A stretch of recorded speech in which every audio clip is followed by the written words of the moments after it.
நேயர்களே வணக்கம். இன்றைய முக்கிய செய்தி. தேர்வு வாரிய தலைவருக்கு ஐகோர்ட் கிளை நோட்டீஸ். பட்டதாரி ஆசிரியர் ஆங்கில கேள்வித்தாளில் குழப்பம்.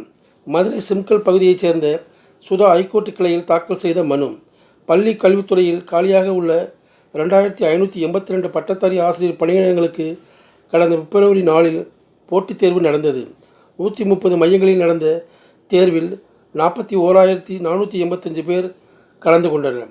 தேர்வுக்கான வினாக்குறிப்புகள் பிப்ரவரி 19 ஆசிரியர் தேர்வு வாரிய இணையத்தில் வெளியிடப்பட்டது. இந்நிலையில் பட்டதாரி ஆசிரியர் பணியிடத்துக்கான நியமன தேர்வில் இறுதி விடைப்பட்டியல் வெளியிடப்பட்டு மதிப்பெண் அடிப்படையில் பணி நியமன பட்டியல் விரைவில் வெளியிடப்பட உள்ளது. இந்த பட்டதாரி ஆசிரியர் பணி நியமன தேர்வில் ஆங்கில பாட ஆசிரியருக்கான தேர்வில் 13 வினாக்களுக்கு வினாவுக்கு என்ன பதிலை தேர்வு செய்திருந்தாலும் மதிப்பெண் என உள்ளது.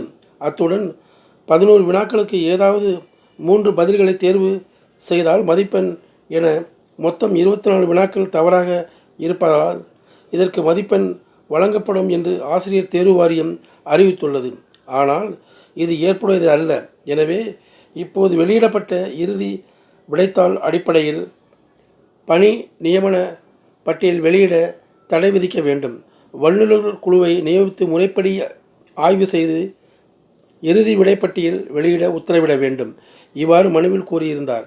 இதே கோரிக்கையுடன் ஜெயந்தி என்பவரும் மனு தாக்கல் செய்தார். இந்த மனுக்கள் நீதிபதி மஞ்சுளா முன்பு விசாரணைக்கு வந்தது. மனுக்களை விசாரித்த நீதிபதி கடந்த பிப்ரவரியில் நடந்த பட்டதாரி ஆசிரியர் பணி நியமன தேர்வின் அடிப்படையில் இறுதி பணி நியமன பட்டியல் வெளியிட இடைக்கால தடை விதித்து ஆசிரியர் தேர்வு வாரிய தலைவர் பதில் மனு தாக்கல் செய்யவும் உத்தரவிட்டார். நன்றி நேயர்களே. நான் மீண்டும் உங்களை வேறொரு தலைப்பில் சந்திக்கின்றேன். நன்றி, வணக்கம்.